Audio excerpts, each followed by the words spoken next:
चंद्र धारण करने वाली शिव शक्ति स्वरूपा भगवती कामेश्वरी देवी का हृदय में चिंतन करती हूँ। वे तपाए हुए स्वर्ण के समान सुंदर हैं। सूर्य, चंद्रमा और अग्नि ये तीन ही उनके तीन नेत्र हैं। वे अपनी मनोहर हाथों में धनुष, बाण, अंकुश, पाश और शूल धारण किए हुए हैं। ऋषि कहते हैं, राजन, अपने प्राणों के समान प्यारे भाई निशुंभ को मारा गया देख तथा सारी सेना का संहार होता जान। शुंभ ने कुपित होकर कहा, दुष्ट दुर्गे, तू बल के अभिमान में आकर झूठ मूठ का घमंड न दिखा। तू बड़ी माननी बनी हुई है, किंतु दूसरी स्त्रियों के बल का संहार लेकर लड़ती है। देवी बोली, ओ दुष्ट, मैं अकेली ही हूँ। इस संसार में मेरे सिवा दूसरी कौन है? देख, ये मेरी ही विभूतियां हैं, अतः मुझ में ही प्रवेश कर रही हैं। तदंतर ब्राह्मणी आदि समस्त देवियां अंबिका की शरीर में लीन हो गईं। उस समय केवल अंबिका देवी ही रह गईं। देवी बोली, मैं अपने ऐश्वर्य शक्ति से अनेक रूपों में यहाँ उपस्थित हुई हूँ। उन सब रूपों को मैंने समेट लिया। अब अकेली ही मैं युद्ध में खड़ी हूँ। तुम भी स्थिर हो जाओ। ऋषि कहते हैं, तदंतर देवी और शुंभ दोनों में सब देवताओं तथा दानवों को देखते देखते भयंकर युद्ध छिड़ गया। बाणों की वर्षा और तीखे शस्त्रों एवं दारुण अस्त्रों के प्रहार के कारण उन दोनों का युद्ध सब लोगों के लिए बड़ा भयानक प्रतीत हुआ।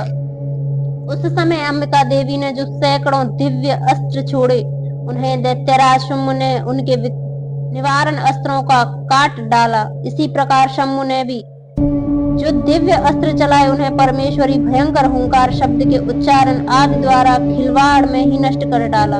तब उस असुर ने सैकड़ों बाणों से देवी को छादित कर रख दिया। यह देख क्रोध में भरी हुई उन देवी ने भी बाण मारकर उनका धनुष काट डाला। धनुष कट जाने पर फिर दैत्यराज ने शक्ति हाथ में ली, किंतु देवी ने चक्र में से उसके हाथ की शक्ति को भी काट डाला। तत्पश्चात दैत्यों के स्वामी शुंभ ने 100 चांद वाली चमकती हुई ढाल और तलवार हाथ में ले उस समय देवी पर धावा किया।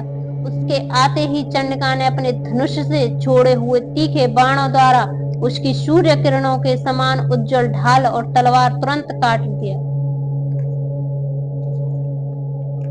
फिर उस दैत्य ने घोड़े और सारथी मारे गए। धनुष तो पहले ही कट चुका था।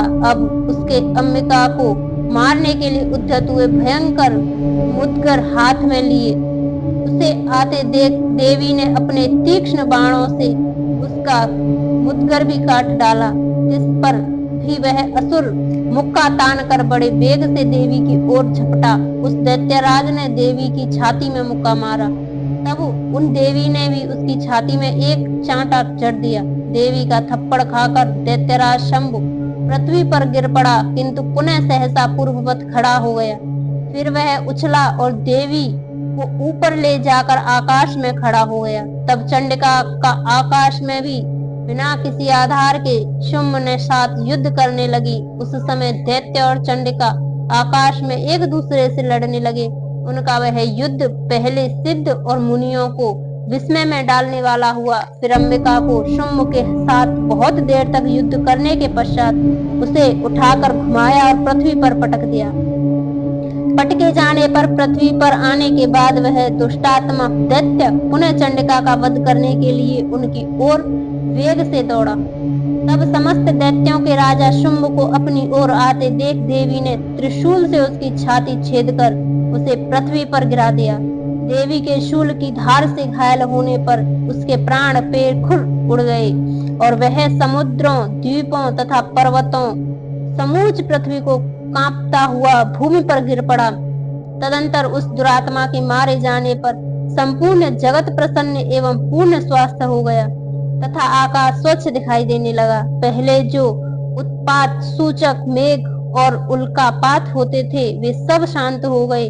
तब उस दैत्य के मारे जाने पर नदियां भी ठीक मार्ग में बहने लगी।